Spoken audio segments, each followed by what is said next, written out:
federaalaa dhimma hordoffii fayyaa obbo Jawaar Mohaammed faa irratti dhaabbata dhuunfaatitti akka hordofan murteesseetiniin ture oliyyannaa dhiheessuudhaan abbaan halangaa waliigalaa federaalaa mana murtii waliigalaa federaalaa kiiloo 6tti argamutti kan inni dhiyeeffate. Oliyyannoo abbaan halangaa federaalaa gaafa gurraandhala 9 bara 2013 dhiyeeffate kanarratti dhaabbachuudhaan manni murtii waliigalaa federaalaa himatamtoonnis hardhatti dhihaataniitiin falmiin akka taasifamu kan beellama kenneetiniin ture yoo ta'u himatamtoonni obbo Jawaar Mohaammed faa dhaddacha irratti osoo hin dhiyaatin hafaniitiniin jiru. Sababa dhaddacha irratti himatamtoonni dhiyaachuu fi dhabaniif manni murtii waliigalaa federaalaa ajaja mana hidhaa qaallittii toora qunnamtii kallattii pilaazmaadhaan kan gaafate yoo ta'u manni sirreessaa qaallittiillee hidhamtoonni gama mana murtiititti kan hin dhufiniif ajaja koomishiniin mana sirreessaa Itoophiyaa akka gama mana murtiititti hin geeffamnee fi dhaddacha isaanii toora kallattii pilaazmaatiin akka hordofan qajeelfama dabarsuu isaatiin jedhaniitiin jiru. Himatamtoonni illee dhaddacha isaanii gama toora kallattii pilaazmaatiin akka hordofan mana sirreessaatii haalli mijaa'uufillee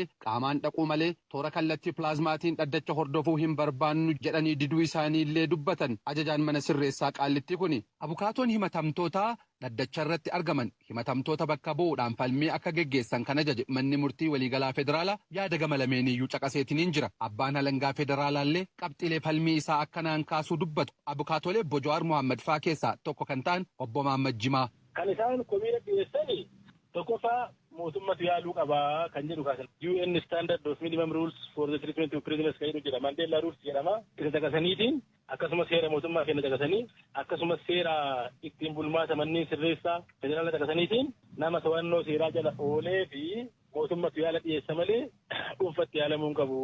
Kan mootummaan dhiyeessuuyyuu kan mana sirreessaa qabu san yoo fayyaan jiru isaa ol ta'e illee mana sirreessaa rifal jedhee irraa deema malee ofiin ka'anii dhaabbata dhuunfaa ofii barbaadanis yaalamuu mirga hin qabanii kan jedhu kaasanii kanumaan wal qabatee jara kana ammoo yoo addatti waan kana eeyyamame mirga wal qixxummaa sirreeffamtoota biraa waliin qaban kan dhiibuudha kan jedhu kaasaniitiin kanumani ijoon gurguddaan nuti gama kennaani standardiin Mandela Rules jedhamus heerri mootummaas akkasumas labsiin ittiin bulmaata mana sirreessaas dhugama mootummaan namoota hidhee to'annaa jala oolchee jiruu fi yaada dhiyeessuufi qaba jedha.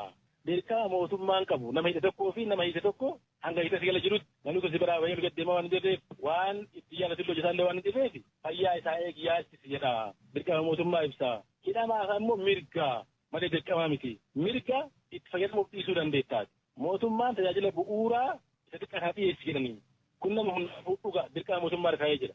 Namni mirga isaa waan ta'eef dhiisuu danda'a. Kabraa qabxiin dhukaafni maal jennin keessattuu ji'a waxabajjii keessas akkuma hidhamaniin akkasumas ji'a fulbaana keessallee onkoloolessa keessallee ammoo akkaatuma sadiin ammoo jedhe kun akka dhuunfaatii yaadamaa turanii.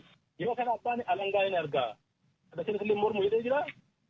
Adeemsa sanatti illee waanyi hin gaafanne waan ta'eef akkasumas guddaa lama argaa dhisan akka waanyiin isaan fidan darbiin seerootiin leeroon leer darbeera jennee falmaa turre. Waan gadi ittiin kaadda fakkaataa ture. Adeemsa na gaafatte immoo heera mootummaa irratti ifaan jette namni to'annaa seera galuutti namoota amantaa isaaniitiin, hiriyyaa isaaniitiin, haadha manaa isaaniitiin, abbootii seera lallabanoota isaaniitiin akkasumas namoota ogeessa yaalaa isaaniitiin walqunnamtuuf mirga guutuu qaba waan ta'eef jecha. Heera mootummaa federaalaa Itoophiyaa cima 81 xiqqaa lama lallabanoota isaaniitii fi doktorota dhuunfaa isaaniitiin qunnamuu danda'u. Nullee faamnee falmaa turre. Manni murtii waliigalaa federaalaa yaada bitaa fi mirgaa laaleetiniin dhimmicha irratti murtee kennuudhaaf gaafa gurraandhala 16 bara 2013tti beellama biraa kenneetiniin jira. Dhaddacha gama biraatiin mana murtii ol aanaa federaalaa lidataa irratti dhihaateetiniin kan ture ajaja manni murtichaa kanaan dura hordoffiin fayyaa obbo Jawaar Mohaammed faa hospitaala dhuunfaatitti akka raawwatamu ajajameetiniin ture manni sirreessaa qaallittii maaliif akka hin raawwatin ajajaan mana sirreessichaa dhihaataniitiniin akka ibsa kennan kan beellame ilaaluuf ture. Beellama kanarratti manni hidhaa qaallittii deebii kan barreeffamaan dhiheesse yoo ta'u sababni namoonni kunniin hospitaala dhuunfaatitti yaalamuu dhabaniifis sodaa nageenyaa kan qaban ta'uu isaatiin wal qabateetiniin ta'uu hubachiisaniitiniin jiru.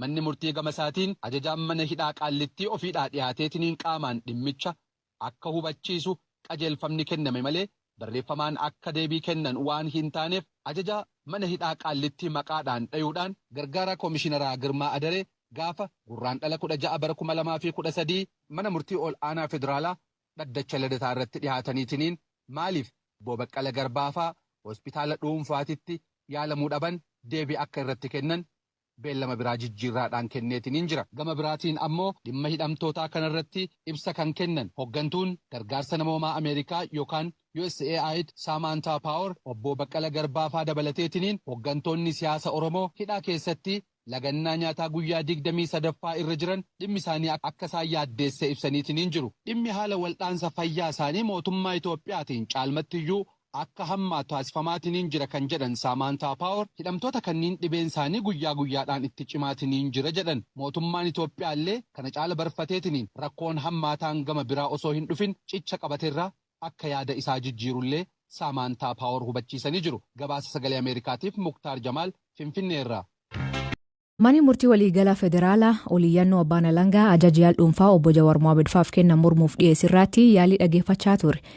Falmii dhageeffachaa ture. Manni murtii akka isaan hospitaal Landmark jedhamuutti yaalamaan ajaje garuu abbaan alangaa hospitaal mootummaatti yaalamuu qaban jechuun koomii kaase. Beellamarra irratti obbo Jawaar faana murtiitiin argamne waan isaan hafaniif abukaatoon himamtoota obbo Milkiyaas Bulchaa BBC'tti Habtaamuu Xibaabuu dubbise. Waa'ee dhiyaachuu dhabuu isaanii irratti manni murtii mana amala sirreessaa waamee irraa qulqulleeffatee ture viidiyoodhaan qaamaan hin dhiyaanne isaanis akka itti waamamaan mana amala sirreessaa Qaallitti ibsetti ajajni mana murtii akka isaan dhaddachatti dhiyaatan nu qaqqabee jira. Haa ta'u malee bulchiinsi mana amala sirreessaa federaalaa bilbilaan akka nutti manitti pilaazimaadhaan dhiyeessuu qabdu malee qaamaan hin geessinaa jedhanii ajaja waan nuu kennaniif nutis hin dhiyeessinafne kan jedhu mana murtiitiif yaada kennanii. Sanumaan bakka isaan hin jirretti dhaga'amuu qabamoo hin qabu falmiin kun kan jedhu irratti manni murtii akka wal falminu godhee erga yeroo dheeraa wal nu falmisiise booddee bakkuma isaan hin jirretti falmii keessan itti fufaa nuun jedhanii. Abbaan alangaa qabxiin oliyyannoon ni dhiyeeffate akka isaan hospitaala dhuunfaa Landmark Hospital jedhamu kanatti akka isaan yaalamanii murtiin kennee adeemsa seera falmii kan hin hordofnedha. Mirga walqixxummaa kan faallessuudha. Heera mootummaa kan faallessuudha. Labsii manni amala sirreessaa federaalaatti hundaa'e kan faallessuudha jedhuun qabxii seeraa kana kaasa. Nuti immoo gama keenyaan abbaan alangaa waliigala federaalaa dhimma kanarratti oliyyannoo dhiyeeffachuu hin danda'u. Sababni isaa yeroon itti darbee jira. Ajajni deebii kennitoonni yookaan maamiloonni keenya akka hakiima dhuunfaatii fi mana yaalaa ofii filatamanitti akka yaalamaniif ajajni kan kenname fulbaana darbe bara 2013. Gariin isaanii mana yaalaa dhuunfaatti yaalamaa turanii kaan Kooriyaa hospitaalitti yaalamee beekaa, kaan Washington DC kilinikiitti yaalamee beekaa, kaan Waagaa kilinikiitti obbo Baqqalaan yaalamanii beeku. Gaafa maqaan mana yaalaa isaanitti yaalaman dhaga'amu Landmark Hospital jedhamu dhaga'amu mormuulsaa yeroon kan itti darbe waan ta'eef oliyyannoo akkasii dhiyeeffachuu iyyuu hin danda'u. Mootummaan mirga fayyaa nama hidhamees haa ta'u nama bakkee jiru kabajuu kabachiisuu fi guutuu fi dirqama qaba. Amma isaan kan jedhaa jiran mirga fayyaa keenyaa nu kabaji. Hakiima barbaanneen haa yaalamnu. Mana yaalaa ittirraa yaala barbaannetti haa yaalamnu. Jedhaa jirra malee mirga darbaa gaafachaa hin jirru. Sun immoo tumaa seeraa abbaan alangaa dhiyeesse hundumtuu kan hin dhorkinee fi mirga bal'aa waan ta'eef mirga lubbuun jiraachuu wal qabata mirgi yaalamu. Lubbuun jiraachuu keenyaaf hakiima itti amannu mana yaalaa itti amannutti yaalamuu qabna kan jedhu falmii dhiyeessine sanuma irratti hundaa'uudhaan falmii bitaa mirgaa erga dhaga'ee booda qoratee ajaja barbaachisaa itti kennuuf jecha galmee gaafa 16/2003 beellama kennee jira jechuudha.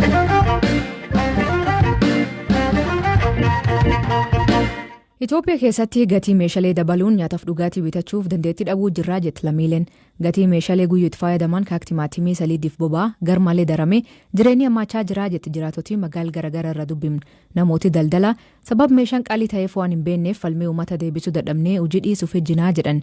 Ogeeyyiin dinagdee sabab nageenyatiif hojii dhabdummaa dinagdee durmaanuu laafinir jirkana garmaraan martoo keessa ba'uu hin dandeenyetti geessuu akka danda'u himan.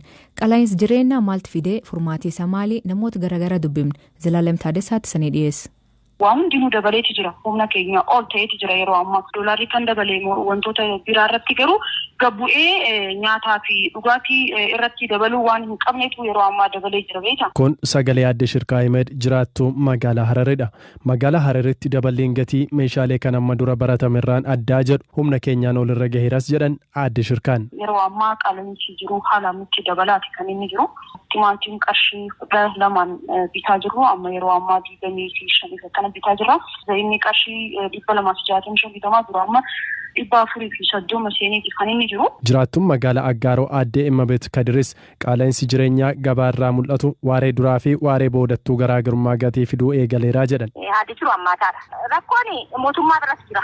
Yeroo baay'ee irratti mari'anneerraa irratti dubbanneerraa garuu furmaata argamu. Waan tokko kan hin daballee muudu. Hundinuu dabalee fakkeenyaaf haadha wajji kana dhaabeera. Wantoota ji'a kana keessa gatiin isaa dabale keessaa tokko boba'aadha. Sababa kanaanis geejjiba irratti daballiin taarifaa taasifameera. Biyyattiin boba'aa biyya alaatii galchitu ulaawwan Jibuutii fi Sudaaniin kan seensisaa turte yoo ta'u yeroo dhiyoodhaa asitti boba'aan Sudaan irraa seenuu dhaabbateera. Dhaabbata dhiyeessii boba'aa Itoophiyaatti ogeessi qunnamtii uummataa obbo Alamaayyoo Tsaggaa'ee boba'aan karaa Sudaaniin seenuu dhaabbatus alaa galchii boba'aa biyyattii irratti jijjiiramni mul'atee hin jiru jedhan. አቅርቦቱ ላይ አሁን ባለው ሁኔታ የተለየ ነገር የለም። dhiyeessii boba'aa irratti waan kanaan duraarraa wanta adda ta'e hin jiru. Sudaan irraa kan galu beenzina qofa. Innumtuu sababii suphaatiin hammisaa kan hir'atee fi magaalota muraasa qofaaf kan dhiyaatu ture. Sababii kooroonaa vaayirasiitiin immoo innumti seenu sunuu ni dhaabbate. Kun garuu waan walitti bu'insa daangaa Itoophiyaaf Sudaan wajjin wal qabatu miti. እንደሌለ እንድትገነዘብልኝ እፈልጋለሁ። Biyyattiin boba'aa baha gidduu galeessaarraa karaa ulaa Jibuutiin seensaa akka jirtuu fi erga ulaan Sudaan dhaabbatee sirrinni dhiyeessii akka hin jiraanne simaniiru. Itoophiyaatti dhaabbilee raabsaa boba'aa 30 caalantuu boba'aa biyya alaatii galuu kana kutaalee biyyattii adda addaatiif dhiyeessama. Gatii boba'aa irratti daballiin taasifames haala gabaa boba'aa addunyaa wajjin kan wal qabatu yoo ta'e malee sababa dhiyeessiin hir'ateef akka hin taane hawaasni hubachuu qaba jechuunis dhaaman. Gatii gurgurtaa boba'aa qinxaaboo kan murteessu ministeera daldalaa yoo ta'u sababa daballii gatii taasifameef irratti dubbisuuf yaaliin taasifne milkoofne. Waldaa ogeessota dinagdee Oromiyaarraa kan dubbisne hayyuun saayinsii dinagdee Dr. Guutuu Teessoo qaala'insa jireenyaa amma mudateef sababoota hedduutu ka'umsa ta'ee jedhan. Wanti gabaa keessa dhiyaachuu dadhabe kun sababi isaa waa baay'ee ta'uu danda'a. Waa'een kooroonaa wajjin wal qabatee gadi bu'ii oomishaaf oomishtummaan qonnas ta'e industirii keessa jiru beekamaadha. Hawaasni isaa wajjin wal qabatee oomishi naannolee ja'a miidhamaa ta'uunsaa namni hundumtuu kan beekudha. Faalama qilleensaa wajjin wal qabatee ganna darbe roobaa wajjin sigaga lafaatiin lafti qonnaa hedduun qe'een namoota baay'ee qonni baay'een lolaadhaan fudhatamee miidhamuunsaa hin beekama. Kana hundumaa caalaa oomishaaf oomishtummaa biyya kanaa sulula gabaa tasgabbaa'aa kan jiraanne gochaa kan jiru nagaa dhabeenyi biyya kanaati. Biyyi kun erga nagaa dhabdee waggoota baay'ee lakkoofsisteetti waggoota ja'an darban nagaan oolanii buluun biyya keessatti rakkisaa ta'edha. Biyyi kun yeroo itti fincila xumura gabrummaa jedhee qeerroon Oromiyaa keessa jiru fincila jalqabii kaasee hanga har'aatti godinaalee hedduun aanaalee hedduun keessumatti warri oomisha darbaa oomisha ofirraa hafaa oomishanii silaa gabaadhaaf dhiyeessan qisaasama guddaa keessa galanii jiru. Indaastiriiwwan hedduunis sababa galtee biyya alaa hin arganneef yookaan rakkoo nageenyaa sodaachuudhaan oomisha dhaaban dabaluunis rakkoo dabalataa ta'uu eeraniiru. Sharafni biyya alaa dhabamuu fi dandeettiin bituu maallaqa biyya keessaa